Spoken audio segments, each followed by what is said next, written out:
My name is Amelia Scott, Major, United States Air Force. At 42, they still call me Phoenix, a legend born from the ashes.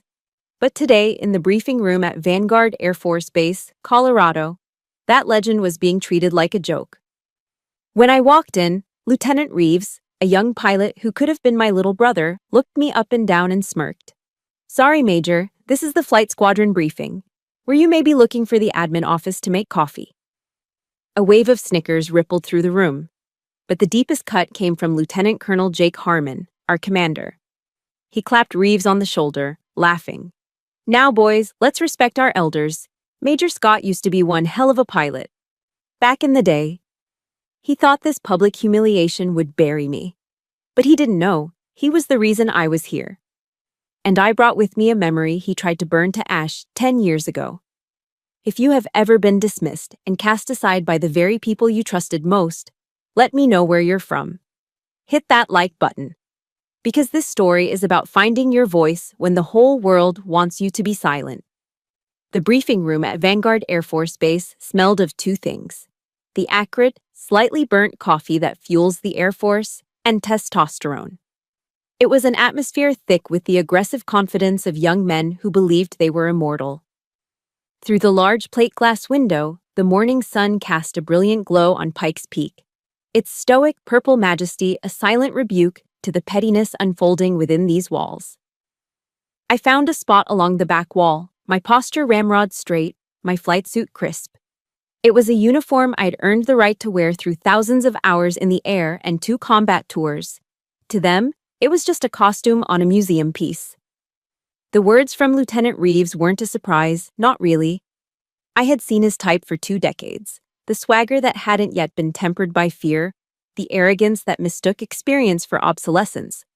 Were you maybe looking for the admin office to make coffee? The snickers that followed were predictable, the juvenile pack mentality of young wolves. My spine remained locked, my gaze sweeping across the room with a practiced coldness that betrayed nothing. But inside, a fist was squeezing my lungs shut. The air, already thin at this altitude, felt impossible to draw. The real blow, the one that landed with the force of a physical impact, was Harmon's. His laugh wasn't just joining in, it was an endorsement. "Let's respect our elders." He said it with a wide political smile, but his eyes, small and dark, held a flicker of genuine, malicious satisfaction. He was enjoying this. He was orchestrating it. My mind, trained to process threats in microseconds, categorized this one instantly. Not a physical enemy, but a political one, far more dangerous in the sterile corridors of a stateside base. I didn't say a word. In this arena, silence was my only armor. Decades of iron military discipline was the scaffolding holding me upright. This wasn't a show of disrespect for a superior officer. This was the calculated dismissal of a relic, a ghost they'd brought home and didn't know what to do with, other than wait for her to fade away. The suffocating silence was shattered by a new voice, one that carried the effortless authority of true command. "Major Scott, good to have you back, Phoenix 1. Colonel Mason, the base commander, stood in the doorway. He was a tall, lean man with a face carved from granite and eyes that missed nothing. He didn't shout, but his voice cut through the tension like a laser. The snickers died instantly. Lieutenant Reeves's smirk evaporated, his face paling slightly. The call sign: Phoenix 1. Hearing it from the highest authority on this base was like a splash of ice water on the room. It wasn't just a nickname, it was a title, a piece of history that every pilot in that room had heard stories about. Harmon's transformation was immediate and seamless. The smug commander vanished, replaced by an attentive, almost fawning subordinate. "Sir, we were just getting started." He strode over to me, placing a hand on my shoulder in a gesture of false camaraderie that made my skin crawl. "Colonel, I was just welcoming Major Scott to her new role." He turned back to the room, his voice now booming with forced enthusiasm. "Gentlemen, for those of you who don't know, this is Major Amelia Scott. She's a legend, and she'll be serving as our new squadron safety officer." He paused, letting the title hang in the air before delivering the poisoned pill. "Her role will be primarily supervisory, of course, observing and reporting. She won't be interfering with our operational tempo. He said it so smoothly. In one breath, he acknowledged my rank while simultaneously neutering it. I was a watchdog with no teeth, a queen in a ceremonial role, allowed to watch the real knights joust from a distant balcony. I was an outsider in my own profession, by his design. After the briefing, Harmon waved me into his office. It was a shrine to his own career, walls covered in polished plaques, challenge coins displayed under glass, and strategically placed photos of him shaking hands with smiling generals. He gestured for me to sit as he moved to a small wet bar in the corner. "Drink, Amelia?" he asked, his voice now oozing a familiar, syrupy charm. He didn't wait for an answer, pulling out a bottle of Knob Creek and two heavy crystal glasses. The sight of the dark amber bourbon hit me harder than Reeves's insult. It was David's favorite. He poured 2 fingers worth into each glass and handed one to me. "Welcome home," he said, settling into his large leather chair. "I imagine the last 10 years have been quiet for you. Things are faster now, more streamlined, all about performance metrics." Every word was a carefully aimed dart. Quiet life was his code for the desk jobs I'd taken, the instructor roles, the years I'd spent away from the combat cockpit after Kandahar. Faster now was his way of saying I was too slow, that I couldn't keep up. He was painting my trauma as a voluntary retirement, a flight from the pressures he now thrived on. I let the bourbon sit on the corner of his desk, untouched. My discipline held. I would not give him the satisfaction. "I'm sure I'll manage, Colonel," I said, my voice even.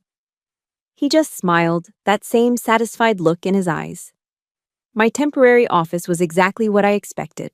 A small windowless room in the basement, smelling faintly of stale air and old files. It was a closet they had cleared out, a place for things you were required to keep but hoped to forget. It was perfect. No distractions. I spent the next hour requisitioning maintenance logs for the HH-60 Pave Hawk fleet, the same model of helicopter I flew in Afghanistan. The first file that landed in my inbox was a consolidated maintenance history from our old unit, the one deployed to Kandahar. I opened it, my fingers moving methodically across the keyboard. And then, I stopped. My heart didn't just stop. It felt like it seized, the muscle clenching into a cold, hard knot in my chest. There on the screen was a digital work order, dated 10 years ago, just 2 days before the crash. The subject line was stark: "Deferral of upgrade, HH-60 Fire Suppression Warning Module." It was a request to push the mandatory software update to the end of the deployment cycle to avoid grounding the helicopters for 48 hours. And at the bottom, in the digital signature block under Approving Technical Authority, was the name Captain Jake Harmon. At that exact moment, a notification pinged softly on my screen, a new email. The sender was anonymous, the subject line blank. I clicked it open. There was only one sentence: "They don't want a phoenix, they want a canary in a cage." That night, the ghost of Jake Harmon's signature followed me home. It haunted the sterile quiet of my small, rented apartment on the outskirts of Colorado Springs. It was the key that unlocked a door I'd spent a decade trying to seal shut. Sleep didn't offer an escape, it offered a reenactment. I woke up gasping, my body drenched in a cold sweat that had nothing to do with the chill of the mountain air outside. The dream was always the same, a high-fidelity recording etched onto my soul. Kandahar, the shriek of twisting metal, the percussive, deafening boom that ripped the night apart. I could still feel the wave of heat, a physical blow that blasted through the cockpit, smelling of jet fuel, burning electronics, and something else. Something sickeningly metallic and final. I could feel the uselessness of the cyclic stick in my hand, a dead weight that no longer commanded the machine. The screams were there, a chaotic chorus of terror and pain. But in the dream, I could never hear David's voice calling my name. I only heard the sound of my own failure. For 10 years, that was where the nightmare ended, in the fire and the falling. But tonight, my subconscious added a new scene, a director's cut inspired by the day's events. As the burning wreckage of our HH-60 faded, a figure emerged from the shadows. It was Harmon. He wasn't running toward the flames to help. He was standing at a distance, watching the inferno with a face that was unnervingly calm, almost placid. His expression was a cold, flat line. My grief, a formless entity of guilt and loss for a decade, now had a face. And it was a face I had seen smiling at me over a glass of bourbon just hours before. My mind, seeking refuge from the horror, drifted back further to the moments before the ash. Back to the relentless, oppressive heat of the Afghan sun. The grit of sand was a constant companion, in our food, in our beds, between our teeth. Kandahar Airfield was a monochrome world of beige dust and beige buildings, a place where the only vibrant colors were the orange and pink streaks of the sunset. One evening, just a week or so before the crash, David and I found a quiet spot on the flat roof of a concrete maintenance building. We were sharing a Hershey's chocolate bar he'd gotten in a care package from his sister in Ohio. It had melted and reformed in its wrapper a dozen times, but it was the best thing I'd ever tasted. "You know what I'm gonna do when I get out of this dust bowl?" he said, his eyes fixed on the horizon. David Vance was a man of quiet strength, a pilot whose calmness under pressure was legendary. But when he talked about the future, a boyish excitement broke through. "Let me guess," I said, licking the melted chocolate from my fingers. "Buy a fishing boat and disappear into the Florida Keys?" He laughed, a warm, genuine sound. "Close. I'm going to open a flight school. Not for rich kids. For kids from tough neighborhoods, kids in the system. Show them there's a way up, a way out." He believed in the sky. He believed it could save people, just like it had saved him. The heavy thud of combat boots on the ladder broke the spell. It was Harmon, then a captain and our unit's senior technical officer. He climbed onto the roof, a self-satisfied smirk already in place. "Enjoying the view, kids?" he said, clapping David on the back a little too hard. He glanced at me, then looked back at David, his words seemingly a compliment, but the subtext was sharp as a razor. "You're lucky to have David as your co-pilot, Scott. He's the real strategic thinker in the cockpit." He'd always done that. With a casual phrase or a backhanded compliment, he would subtly reposition me as the sidekick, the one lucky to be there. In his world, David was the calm, strategic male pilot, and I was the female pilot. The unspoken asterisk. David, to his credit, never bought into it. He saw me as his equal, his partner. He just rolled his eyes at Harmon and handed me the last piece of chocolate. But the seed of Harmon's condescension had been planted long before his signature ever damned us. The memory shifted again, closer to the end. The image was so clear it felt like I could reach out and touch it. We were in the cramped maintenance hangar, the air thick with the smell of grease and oil. David was holding a thin sheaf of papers, his brow furrowed with a frustration that was rare for him. It was a technical report he'd written himself, full of jargon and data charts. But the conclusion was simple. He believed there was a latent flaw in the fire warning system's software. A glitch that could cause a catastrophic delay between an engine fire and the alert in the cockpit. "I already submitted this to Harmon," he told me, his voice tight with annoyance. "You know what he said?" I shook my head. "He said it was a minor software anomaly." David spat the words out like they were poison. "Told me we couldn't afford to let trivialities impact our mission tempo. He buried it. Just buried it." And then came the part that had gnawed at me every single day for 10 years. I remembered what I said next.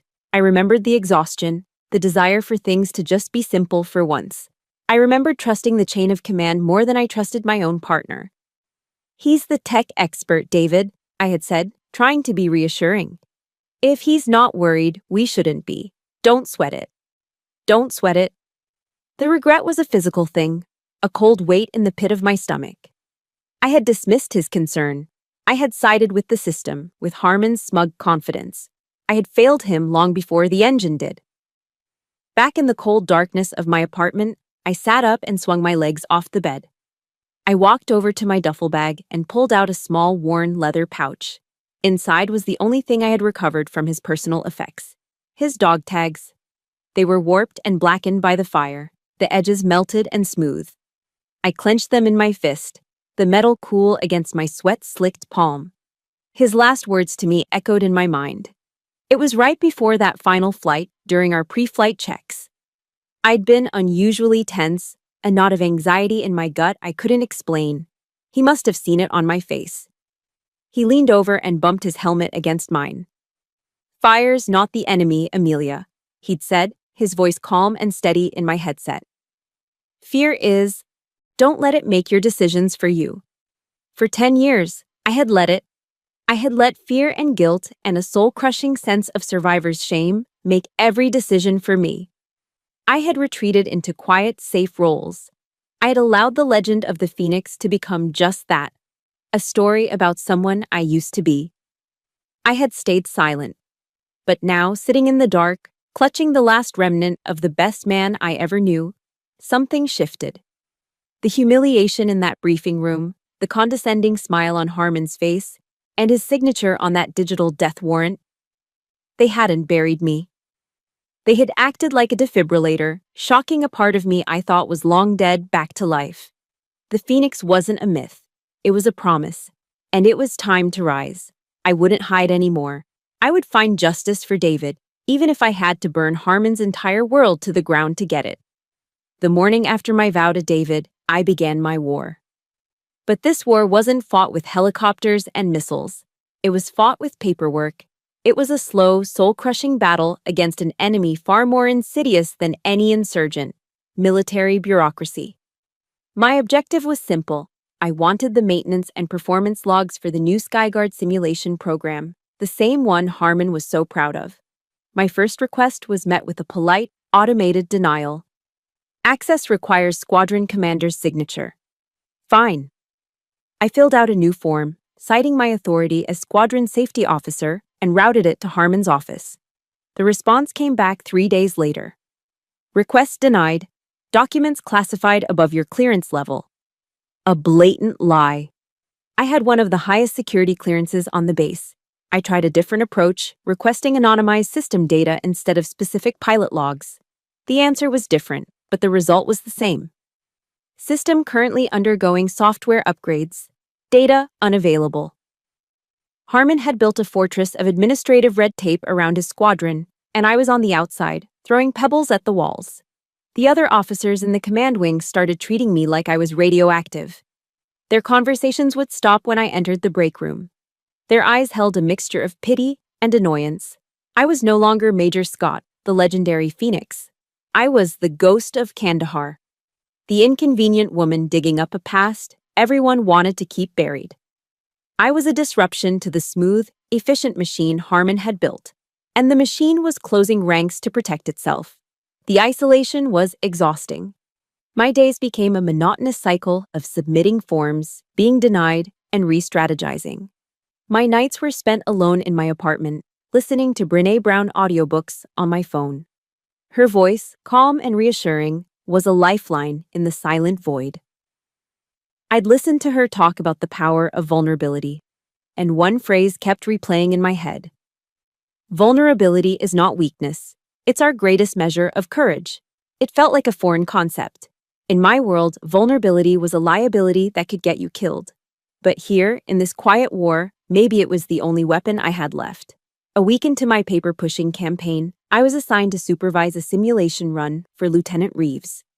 I sat at the safety officer's console, a secondary station behind the main simulation techs, watching the virtual cockpit on my monitor.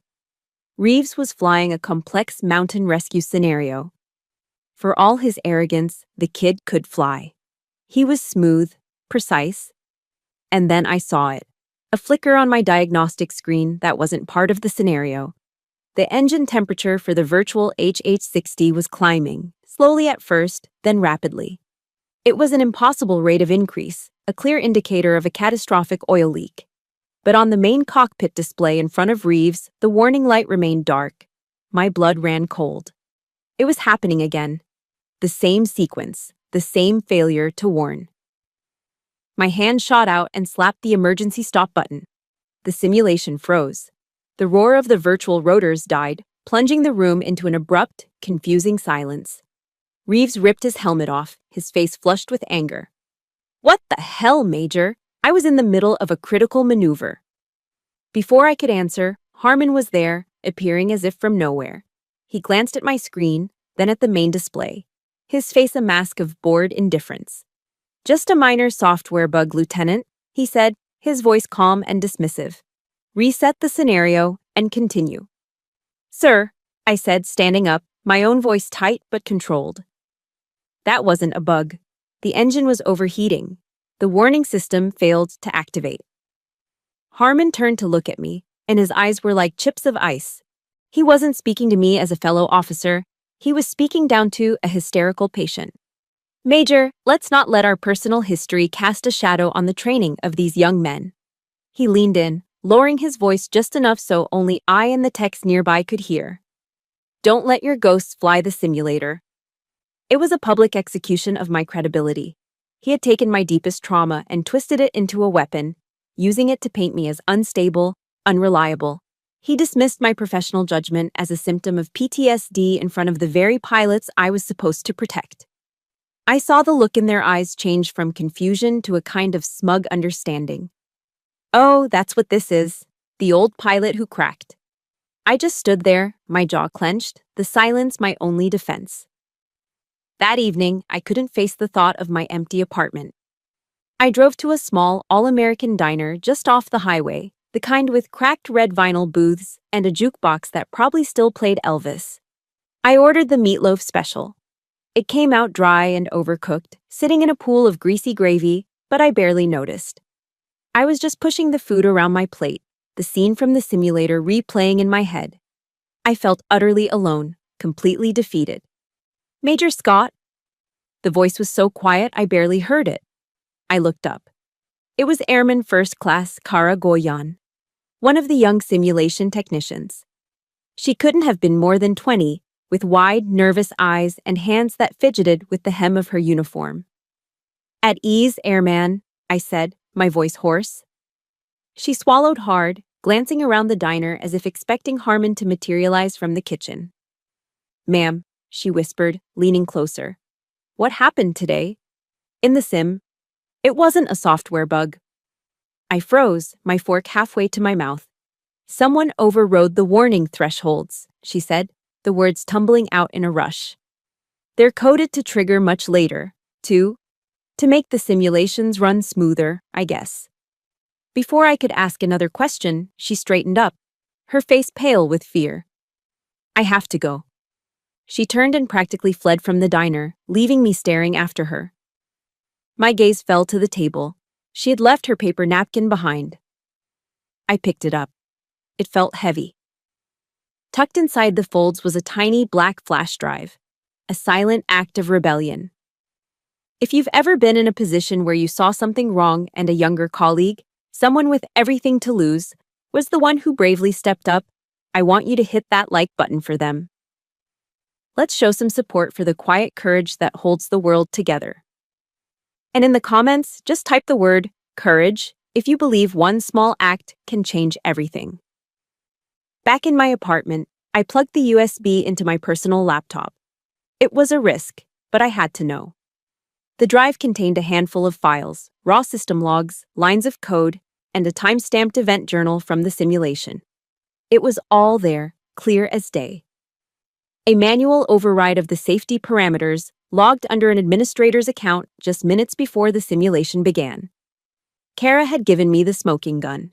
She had put her entire career, her future, in my hands. I thought of Brené Brown's words again. Courage is showing up and letting ourselves be seen. Kara, a young airman with everything on the line, had shown up. She had let me see the truth. Now it was my turn. I had to be worthy of that trust. I had to be her shield. Trust is a fragile currency in the military, easily spent and hard to earn. Kara Goyan had handed me a fortune, and I knew I had to protect her investment. I sent her a coded, single-word text. Sunrise. And then a map pin. I chose a place that was public, yet offered privacy. The Perkins Central Garden Trail at Garden of the Gods. No one would think twice about two servicewomen out for an early morning hike. The dawn was spectacular. The first rays of sun ignited the colossal red sandstone formations, setting them ablaze against a crisp, cobalt blue sky. The air was thin and cold, smelling of pine and damp earth. I saw Kara waiting for me near the base of a towering rock spire. She was shivering, though I couldn't tell if it was from the cold or from fear. "You did a brave thing, airman," I said, my voice low. She hugged her arms to her chest, her breath coming out in white puffs. "I almost didn't," she confessed, her voice trembling slightly. "After you left the sim room, Colonel Harmon kept the lead tech and me behind. He told the tech to calibrate the safety parameters. He said we needed to optimize training time and cut down on nuisance warnings." She looked up at me, her young face a portrait of conflicted duty. "It's wrong, ma'am. I joined the Air Force because my dad was a crew chief. He always said the machines have to be perfect because the lives inside are priceless. What Colonel Harmon is doing, it feels like a betrayal of that." I saw in her a younger version of myself, idealistic, fiercely committed to doing the right thing, and terrified of the consequences. I thought of Brené Brown's idea of daring greatly, of stepping into the arena and allowing yourself to be seen. This young airman had just stepped into a very dangerous arena. It was my duty to make sure she wasn't alone. I put a hand on her shoulder, my grip firm and reassuring. "You're not betraying anything, Kara. You're honoring it. You have my word. I will protect you. We're going to get through this together." It wasn't just a promise from a major to an airman. It felt like a promise from an older sister, a commitment I hadn't realized I was capable of making. Later that week, I was on the observation deck overlooking the flight line, monitoring a live fire training exercise. Lieutenant Reeves was in the lead helicopter. He was pushing the envelope, executing a series of aggressive, high-speed maneuvers through a canyon course. Too aggressive. I saw him misjudge a turn, his rotor wash kicking up a blinding cloud of dust as his tail swung dangerously close to the canyon wall. The radio crackled with the panicked voice of his co-pilot. "Watch your six, Reeves. You're too close." But Reeves was fighting the controls, overcorrecting. Instinct took over. I keyed my mic. My voice was calm, cutting through the static. "Reeves, Phoenix 1, stop fighting the skid.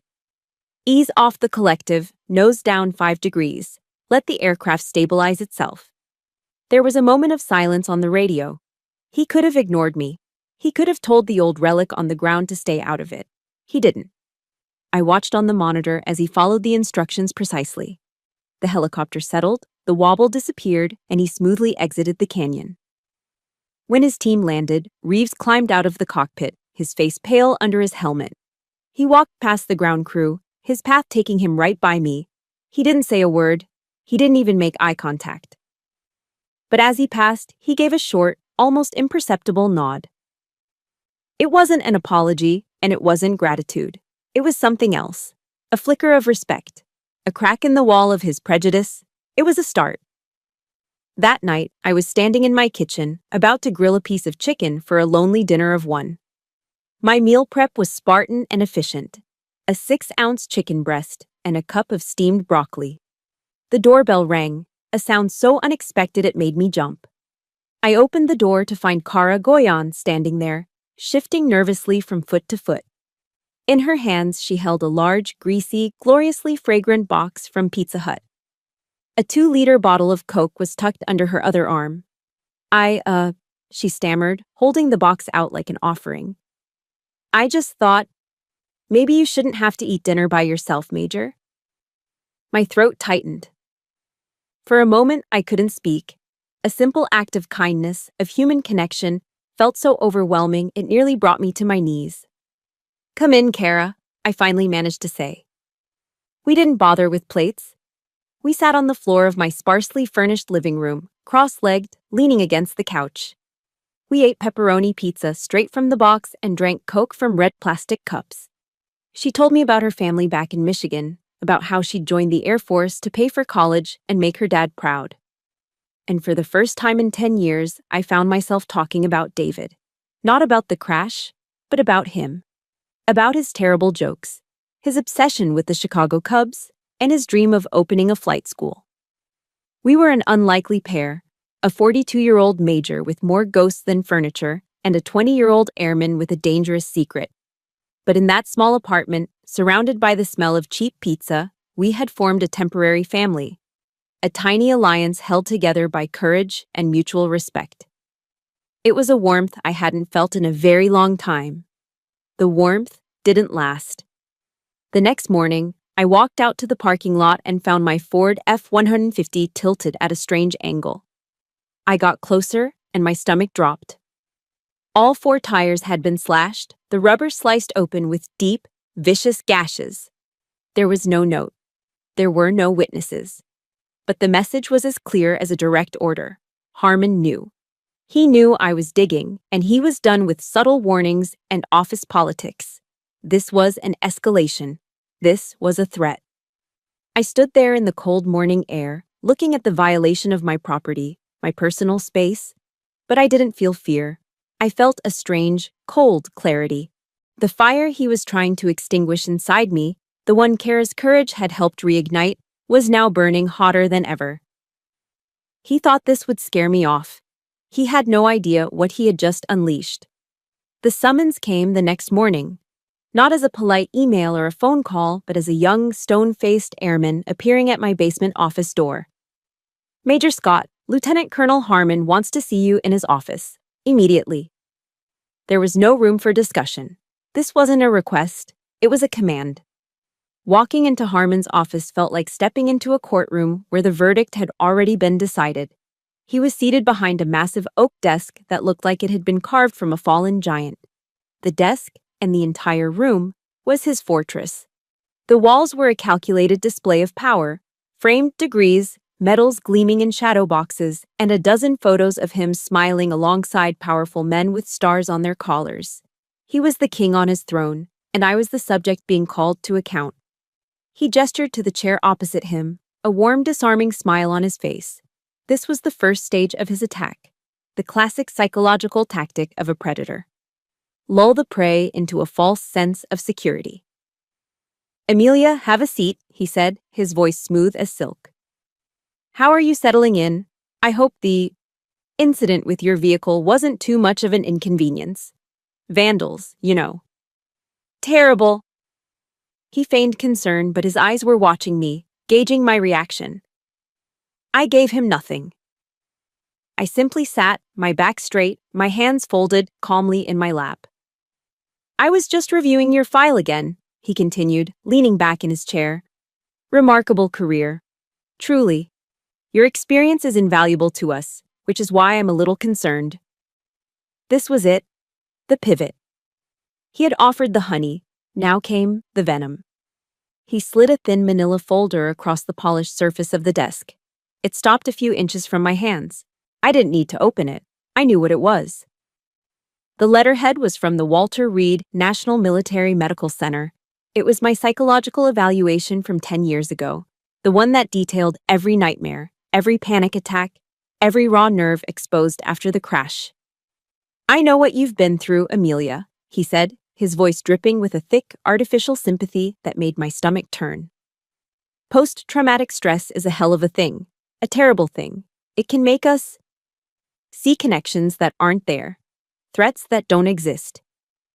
He leaned forward, his elbows on the desk, adopting the posture of a caring therapist. "You've been under a lot of stress. You're asking for old files, seeing phantom failures in the simulators.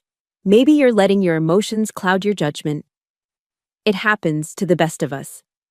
The audacity of it was breathtaking. He was weaponizing my pain. He was taking the deepest wound of my life and attempting to use it as a tool to discredit me, to paint me as an unhinged woman haunted by her own demons. He wasn't just dismissing my concerns, he was trying to invalidate my sanity. Every word was a calculated piece of gaslighting designed to make me doubt myself, to make me feel small and broken. The rage that had been simmering inside me began to burn with a cold, clear intensity. I met his gaze and held it, my silence a shield against his poison. My refusal to crumble seemed to frustrate him. The mask of the concerned commander slipped, and the predator underneath emerged. His voice dropped, losing its warmth and taking on the hard, sharp edge of tempered steel. "Listen to me, Scott," he hissed. "The use of my last name, a deliberate act of distancing. This is my squadron, my program.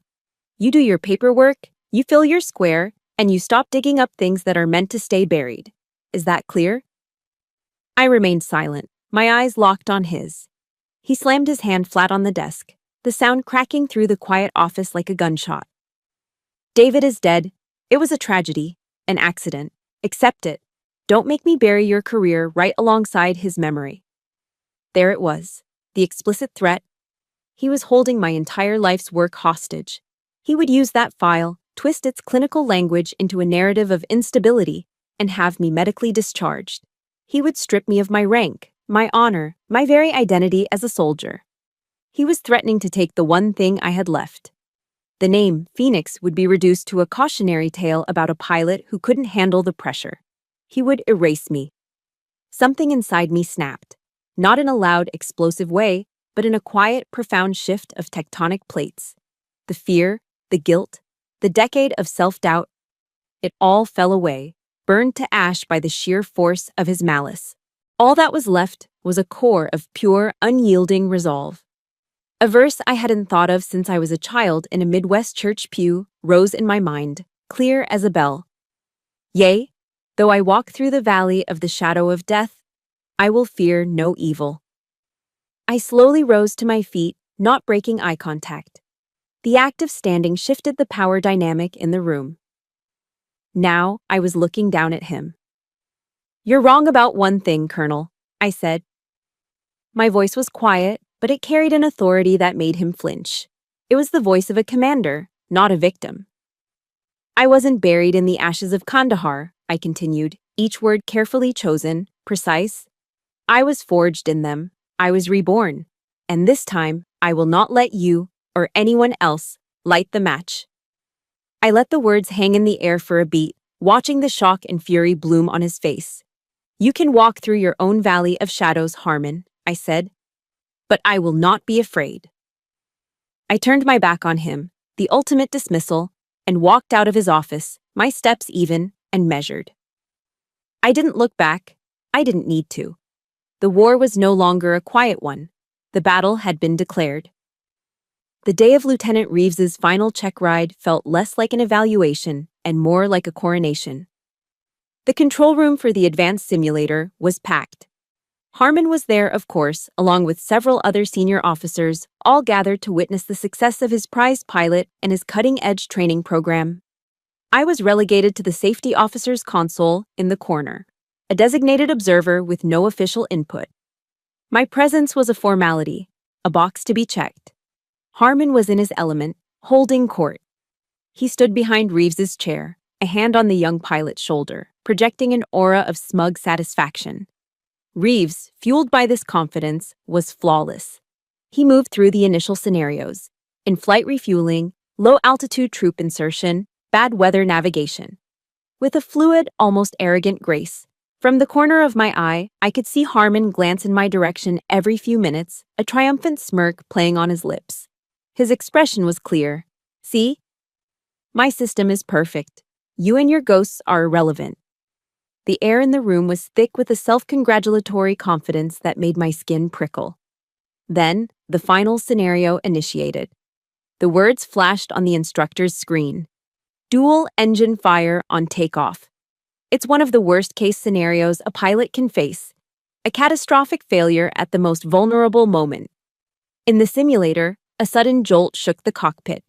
Red lights, which should have been flashing, remained dark. But the audio alarms began to scream. A chaotic symphony of synthesized warnings and urgent pre-recorded voices. Engine 1 fire, Engine 2 fire, Mayday, Mayday, Mayday. This is where training is supposed to take over. Muscle memory. The methodical, practiced calm that separates pilots from passengers. But Reeves had been trained in a flawed system. He'd been conditioned by safety parameters that were designed to be ignored. Instead of immediately cutting fuel to the engines and initiating the fire suppression systems, he reacted with a fatal instinct. He tried to outfly the problem. He pulled back on the cyclic, trying to gain altitude to power through the failure. It was the single worst thing he could have done. The virtual HH-60 now a powerless glider with two flaming engines, lost all lift. On the main screen, the horizon began to spin violently. The helicopter entered an unrecoverable death spiral. The altitude reading on the display was plummeting. 1,000 feet, 700, 500. In the control room, the smug confidence evaporated, replaced by a stunned, horrified silence. Reeves and his co-pilot were frozen, their faces ashen, their hands locked on the controls as they stared at their impending doom. And Harmon. Harmon was useless. He just stood there, his mouth slightly agape, his eyes wide with disbelief. The architect of the system was paralyzed, unable to utter a single command as his creation spiraled into the ground. There was no time to think, only to act. The ghosts inside me didn't just fly the simulator, they took command. I have control. The words ripped from my throat, a command forged in the crucible of real fire and real fear. It wasn't a request, it was an announcement. In 2 long strides, I was at the main instructor's console. I didn't push the technician aside, I moved him with the force of my presence. My hands flew across the panel, a blur of motion. It was pure instinct, a decade of suppressed experience roaring back to life. Engine 1 fuel cutoff, engaged. Engine 2 fuel cutoff, engaged. Fire suppression system, discharged. Main rotor disengage, auto rotation entry. The movements were precise, economical, drilled into me by hundreds of hours of real-world emergencies. I fought the virtual aircraft, wrestled it back from the brink, stabilizing the spin and guiding the dying machine into a controlled crash landing. The screen showed a hard impact, a shower of digital sparks, and then it all went black. The alarms cut out. The room was plunged into a ringing, absolute silence. For a long moment, nobody moved. Nobody breathed. Then I straightened up and turned around. I looked first at Reeves. He was trembling, his flight suit soaked in sweat, his eyes wide with the raw terror of a man who had just watched himself die. Then I looked at Harmon. His face was a mask of disbelief and fury. "You just killed your entire crew in a simulation, Lieutenant," I said. My voice was devoid of emotion, as flat and final as a coroner's report. In the real world, you don't get a second chance. Harmon finally found his voice, his rage boiling over in an attempt to reclaim his lost authority. "Major, you have overstepped your authority," he snarled, taking a step toward me. I didn't flinch. I didn't raise my voice. I looked him dead in the eye, and the full weight of my experience, my loss, and my righteous anger was in that gaze. "Your authority doesn't mean a damn thing when the laws of physics are in play, Colonel," I said, my voice dangerously quiet. "Your careless training and your doctored parameters almost got them killed. Here. Today." I think we've all had a moment where we had to step up and take control because the person in charge was failing. It's a terrifying and empowering feeling. If you know that feeling, if you've ever had to be the one to fix a mess that wasn't yours, hit that like button. Let's acknowledge that quiet strength. And in the comments, I just want you to write one word: Phoenix.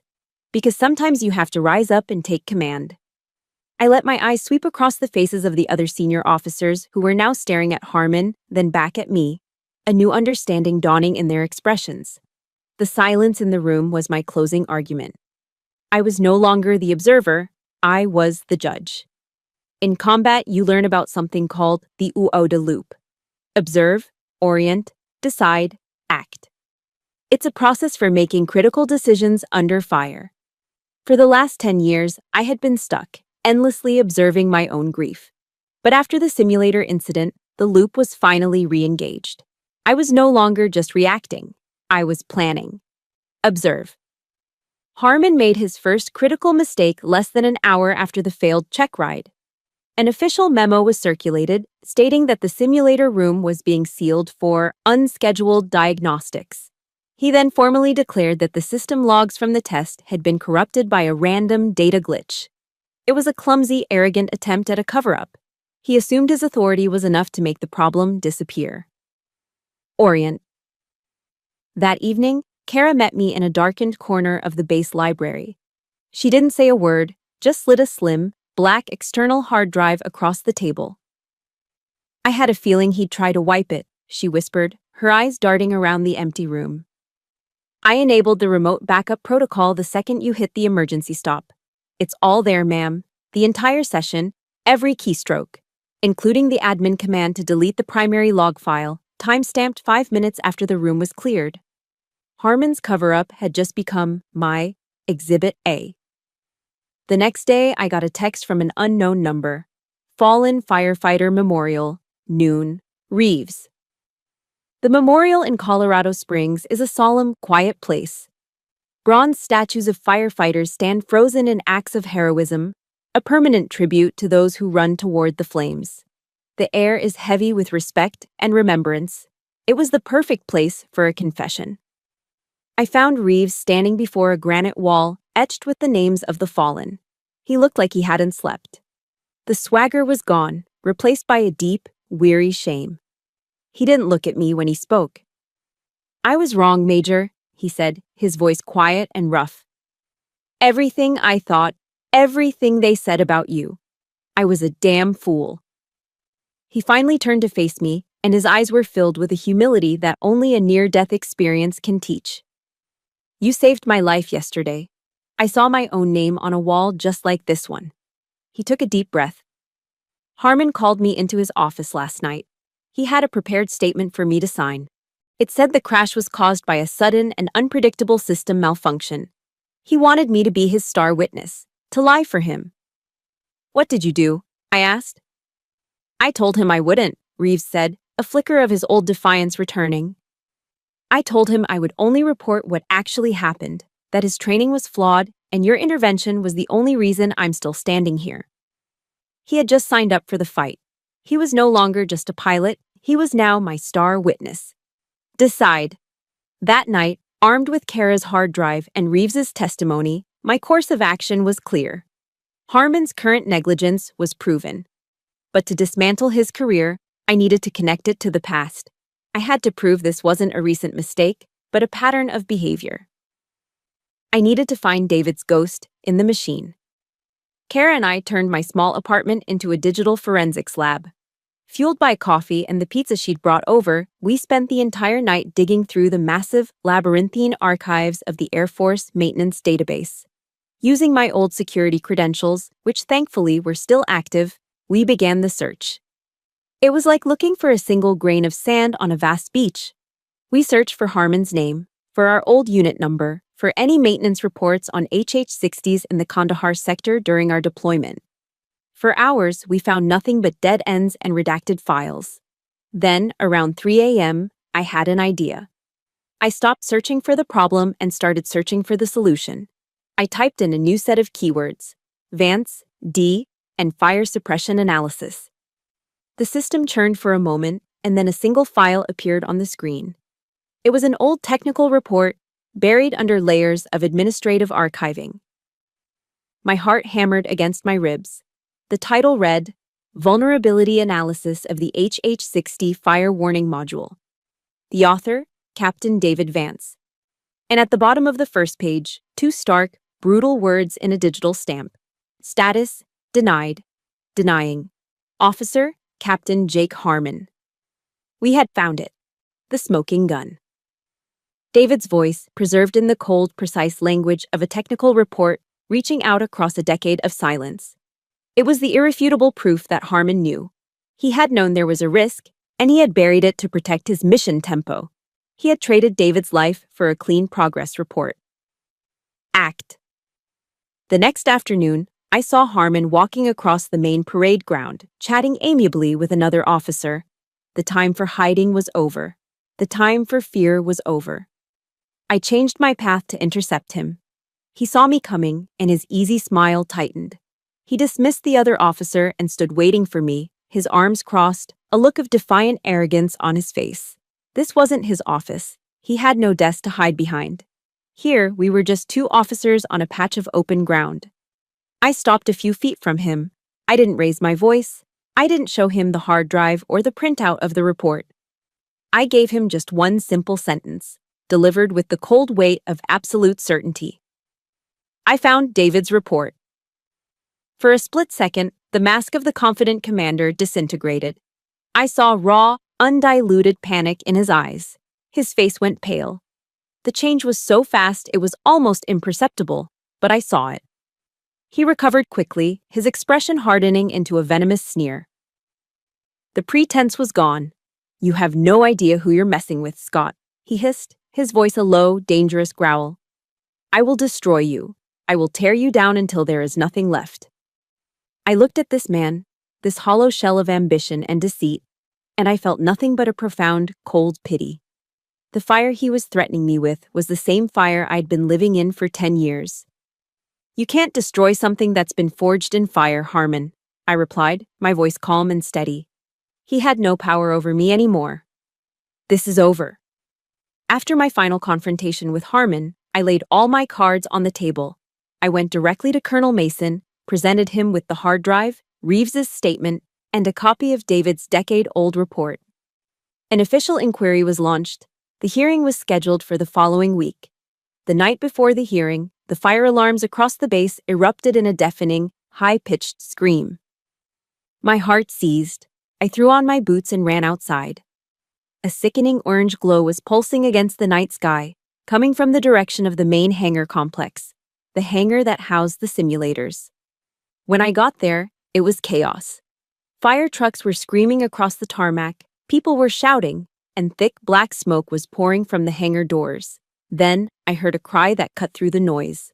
"Reeves is still in there." He went back in to double-check the server racks. Everyone froze, a crowd of helpless spectators watching the inferno. But I didn't see a wall of fire. I saw Kandahar. I saw an old ghost, an old failure.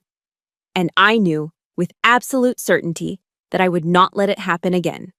There was no thought. There was only instinct. I grabbed a portable fire extinguisher from a nearby truck and plunged into the smoke-filled hangar without a second's hesitation. The heat was a living thing, searing my lungs, blistering my skin. Through the choking blackness, I found him. Reeves was on the floor near the server room, unconscious, overcome by the smoke. I hooked my arms under his and began to drag him, my muscles screaming in protest, my lungs burning. This time, I faced the fire. And this time, I brought my pilot home. My actions that night, the base newspaper later said, turned me from the troublemaker into the hero. But I knew the truth. I was just a pilot refusing to lose another wingman. The formal hearing took place in a sterile, wood-paneled conference room that felt more like a tribunal. It was presided over by a visiting one-star general, a man with a reputation for being tough, but fair. Harmon sat at one end of the long table, flanked by a legal officer. He looked composed, confident, ready to manipulate this system just as he had manipulated everything else. I sat at the other end, my left hand lightly bandaged from the burns. I wasn't there to plead or to persuade. I was there to present facts. One by one, I laid out the evidence. I presented the maintenance logs for the simulator, showing the clear pattern of overridden safety parameters. I submitted the external hard drive with the untampered data from Reeves's failed check ride, a perfect record of the crash Harmon had tried to erase. And then I placed the printout of David's report on the table. "And this, sir," I said, addressing the general, "is a technical analysis written 10 years ago by Captain David Vance, identifying the exact software flaw that led to the deaths of him and his crew. A report that was denied by then-Captain Jake Harmon." Harmon's lawyer jumped to his feet. "Objection. This is conjecture. Colonel Harmon made a judgment call based on the data available at the time. The Major is connecting unrelated incidents, driven by her own well-documented personal trauma regarding the events in Kandahar." Harmon leaned into his microphone, his face a mask of solemn reason. "Sir, this is simply a tragic case of administrative oversights being misinterpreted by a grieving officer. My record and the performance of my squadron speaks for itself." He was so smooth, so believable. For a moment, I saw a flicker of doubt in the general's eyes. "General," I said, my voice steady, "I have one final piece of evidence." On cue, the door opened and Airman Kara Goyan walked in.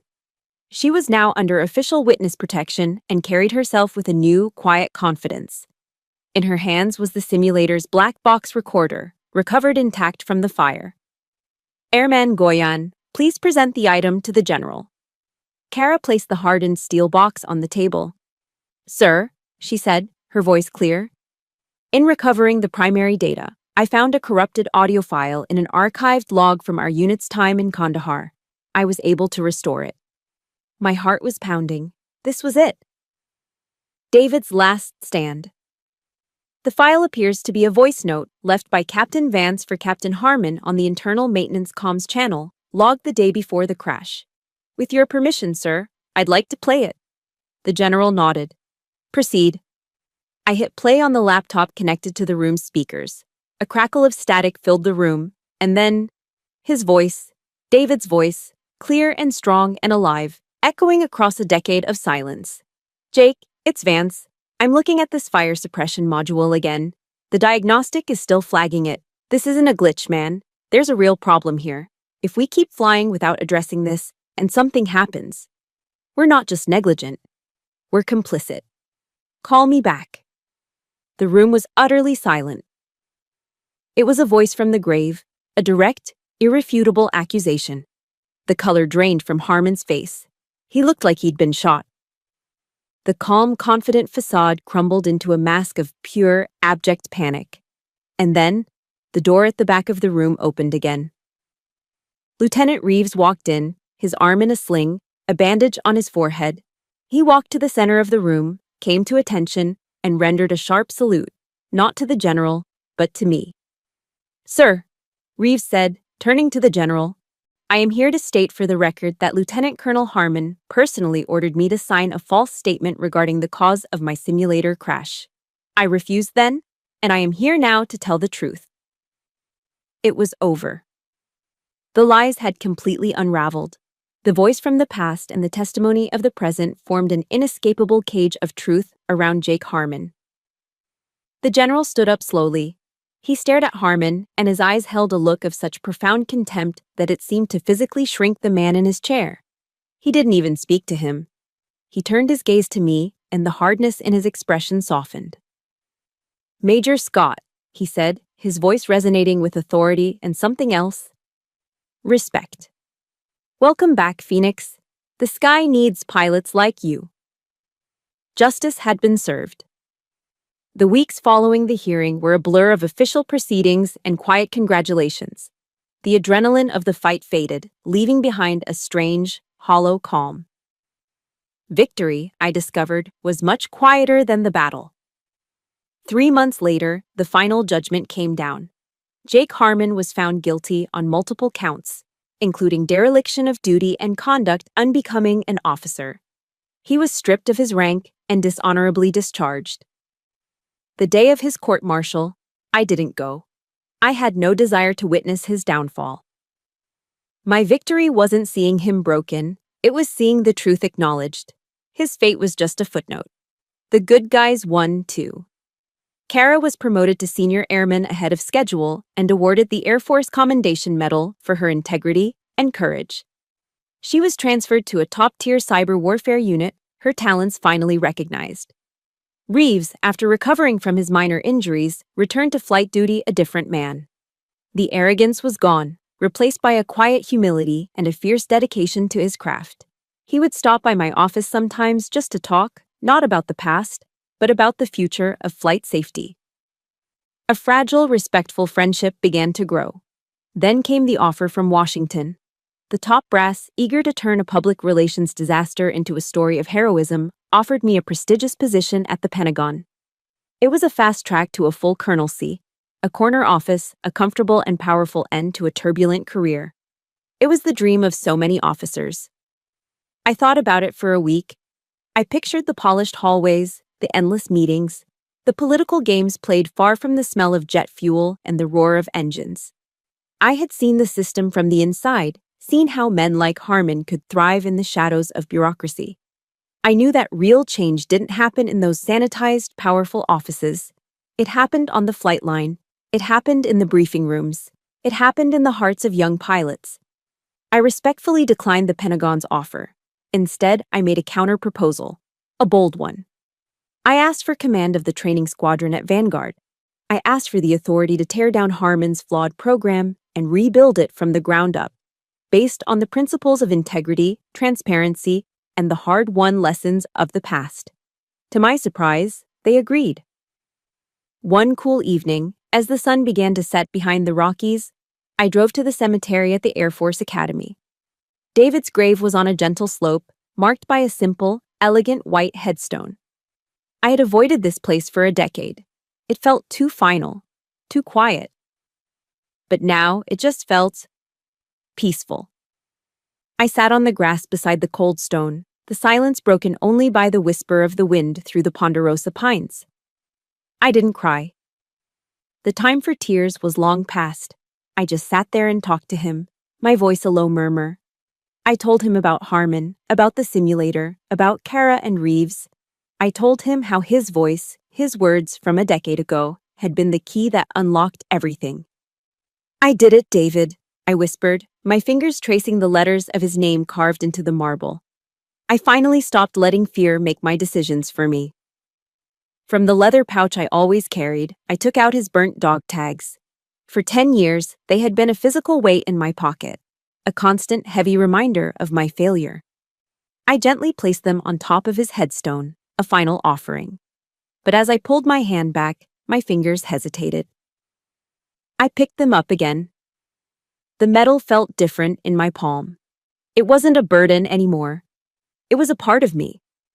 A reminder not of loss, but of the truth we fought for. I slipped them back into my pocket. That night, back in my apartment, I did something I hadn't done since I was a young cadet writing home to my parents. I sat down and wrote a letter. It wasn't on a computer. I used a simple pen and a sheet of plain white paper. The letter had no recipient, no address. It would never be mailed. The salutation was simple. To the woman I was. I wrote to the 32-year-old Amelia Scott, the one who was so full of confidence and so blind to the quiet corruption around her. The one who had trusted the system, who had told her best friend not to worry. I wrote to the woman who had spent 10 years carrying a cross of guilt that wasn't entirely hers to bear. I told her that she wasn't stupid for trusting someone. I told her that she wasn't weak for believing in the chain of command. I told her she had been exhausted and scared and had done the best she could with what she knew at the time. I wrote about the crash, not as a failure, but as a crucible. A fire that had burned away her naivety and left something stronger in its place. And then, I wrote the two most difficult words of my life. I forgive you. By forgiving that younger version of myself, I felt a profound shift, a release I hadn't known was possible. It was as if I'd been holding my breath for 10 years and could finally exhale. I wasn't just freeing myself. I was finally letting David's spirit rest, separating the memory of the man I loved from the tragedy that took him. I folded the letter, placed it in a small wooden box with the old letters he had sent me, and closed the lid. The prison of the past had finally lost its hold. The work of rebuilding is slow, quiet, and deliberate. It doesn't have the adrenaline of a battle or the drama of a hearing. It's the meticulous work of laying one brick at a time, ensuring the foundation is solid enough to withstand any storm. My new command was that foundation.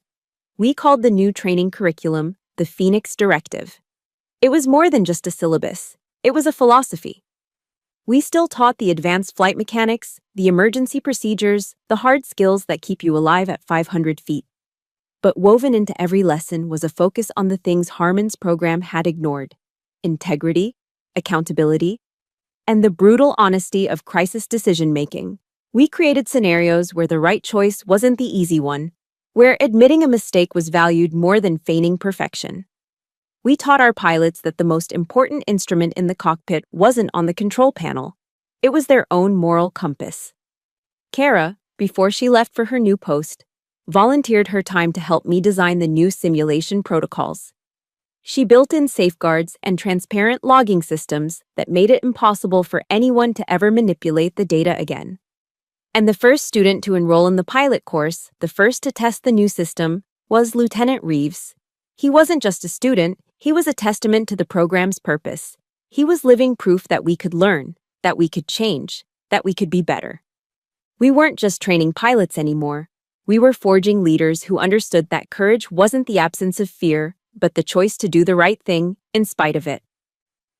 One evening, I was in my new office, one with a window overlooking the flight line, when an email popped up on my screen. It was from Reeves. The subject line read, "Training Sortie Report." The body of the email was a concise, professional summary of a successful high-altitude rescue simulation he'd just completed. But it was the closing that made me stop. He had signed off with his new official call sign. It read, "Respectfully, Lieutenant Scott Reeves, Vector." Vector, not Vance. Something new but with a clear direction, a clear lineage. The name honored the past without being trapped by it. It was about moving forward, carrying the best parts of what came before into the future. I leaned back in my chair and smiled, a genuine, unburdened smile. David would have been proud of this kid. His legacy wasn't just a memory, it was alive and flying in the next generation. The story ends as it began, in the sky. A few months later, I'm sitting in the left seat of a brand new H-60W Pave Hawk, the latest and greatest version of the bird that has defined my life. The smell of the cockpit is different. Less oil and metal, more clean electronics and composite materials. But the soul of the machine is the same. To my right, in the co-pilot seat, is Reeves. We're conducting his final evaluation flight together. Before we start the pre-flight checklist, I reach into my flight suit pocket and pull out David's dog tags. The metal is still warped and blackened, a permanent scar. But it no longer feels heavy with grief. Using a small strip of military-grade Velcro, I secure the tags to a flat, open space on the main instrument panel, right next to the attitude indicator. They're not a memorial to the past anymore. They're a compass for the future. I look at them not with pain, but with a quiet, profound gratitude. "Ready to fly, Vector?" I ask, my voice calm in the headset. "Ready, Phoenix," he replies, his voice steady and confident. I run through the checklist, my hands moving with an easy, familiar grace over the controls. With a final flick of a switch, the twin turbine engines whine to life, the rotor blades beginning their slow, powerful sweep, turning the air into a blur above us. As I gently pull up on the collective, the powerful machine lifts off the ground, light as a feather. We climb, leaving the hard lines and shadows of the base behind. Below us, the vast expanse of Colorado Springs begins to shrink, and ahead, the sun is just beginning to crest the horizon, painting the sky in brilliant strokes of orange, pink, and gold. For the first time in a decade, I feel a sense of peace so complete it's almost overwhelming. I finally understand what it truly means to bring them home. It wasn't just about getting your crew back to base. It was about the long, difficult journey of bringing your own soul back from the fire. The smoke has cleared, the ghosts have been laid to rest, and ahead of me, there is nothing but a clear, blue, wide-open sky. I'm no longer flying to escape something. I'm flying because it's who I am. It's where I belong. I am, finally and truly, the Phoenix. That open sky wasn't just my new beginning. It's a reminder for all of us. My story started from a place of being dismissed and silenced, a feeling I know many of you have shared. If this journey has resonated with you, if it has given you a piece of strength to find your own voice, that is the greatest mission I could ever hope to fly. Thank you for being my wingman on this journey. Please hit that subscribe button and turn on notifications, because there are so many more stories of resilience and justice to share. Your support helps keep these stories alive.